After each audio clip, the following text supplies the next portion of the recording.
Hey everyone, welcome back to Corporate Decoder, the place where we decode complex financial documents and find out what companies aren't telling you. Today we're diving into a report from the gaming giant Electronic Arts, or EA. And let me tell you, there's a bit of shuffling and some interesting votes happening behind the scenes, so buckle up as we figure out if EA is playing a winning strategy or if they're about to rage quit.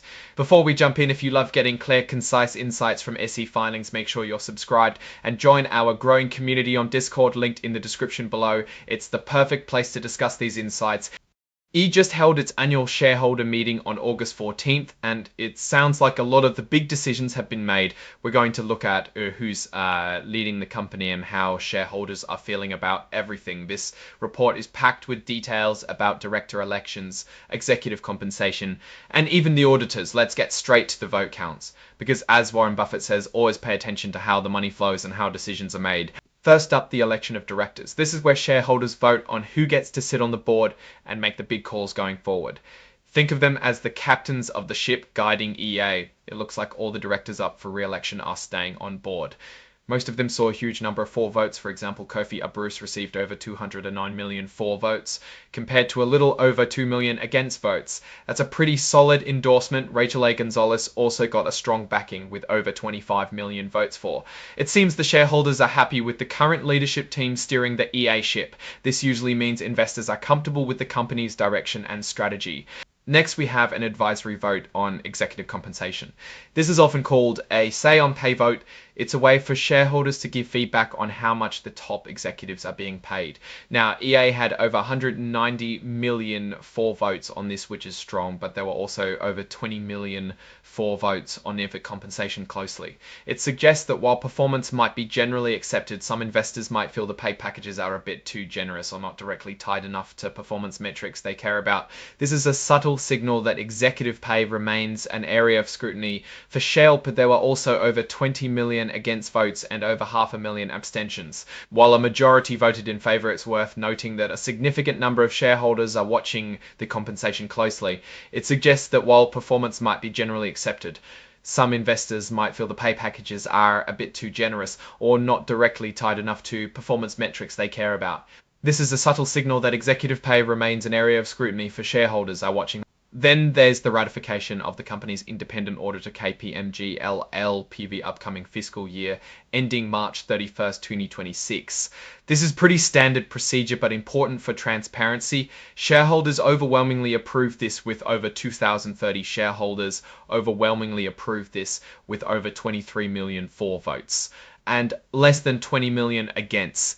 This shows a high level of confidence in KPMG's ability to provide an objective audit of EA's financial statements, ensuring everything is reported accurately.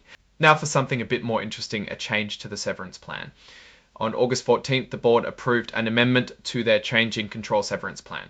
This plan is what executives get if the company is bought out or if there's a major change in leadership. The key changes include getting a pro rata bonus for the year of termination of employment. This means if the company is acquired or key leaders are let go due to such a change, they'll still get a piece of their bonus for the year they leave. The report also mentions some tweaks to administrative parts and other updates to align with what's common practice in the industry. This is a common move for companies to ensure their executive compensation and severance packages remain competitive and fair, especially in an industry where mergers and acquisitions can happen. It can be seen as a way to retain key talent by reassuring them of their financial security even during uncertain times. This report also includes the cover page interactive data file, which is essentially a machine-readable version of the key information on the first page. It's all about making data easier for computers to process and analyze, which is crucial in today's digital financial world. Now, let's synthesize what all this means for EA.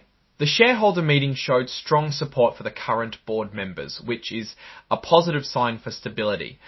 The advisory vote on executive pay, however, gives us a peek into some shareholder concerns about compensation levels, though not enough to sway the majority. Changes to the severance plan demonstrate a proactive approach to executive retention and adapting to market standards in a potentially volatile industry for gaming. Overall, EA seems to be in a stable position with its leadership and its auditor. The shareholder votes indicate a general satisfaction with the company's direction, but also a watchful eye on executive compensation. The updated severance plan is a strategic move to keep their management team grounded and focused on long-term company health, knowing they have a safety net. We didn't see any major bombshells in this filing, but rather a confirmation of ongoing governance and a subtle nod to shareholder expectations. It's like a well-maintained car, still running smoothly with regular tune-ups. What's your take on these latest moves by EA? Do you think the executive pay is fair given the company's performance, or are you with the minority of shareholders who voted against it? Let us know your thoughts in the comments below. If you found this deep dive into EA's report helpful, please give this video a thumbs up and subscribe for more such analyses. And don't forget to join our Discord community via the link in the description to continue the conversation. Thanks for watching, and we'll see you in the next Decode.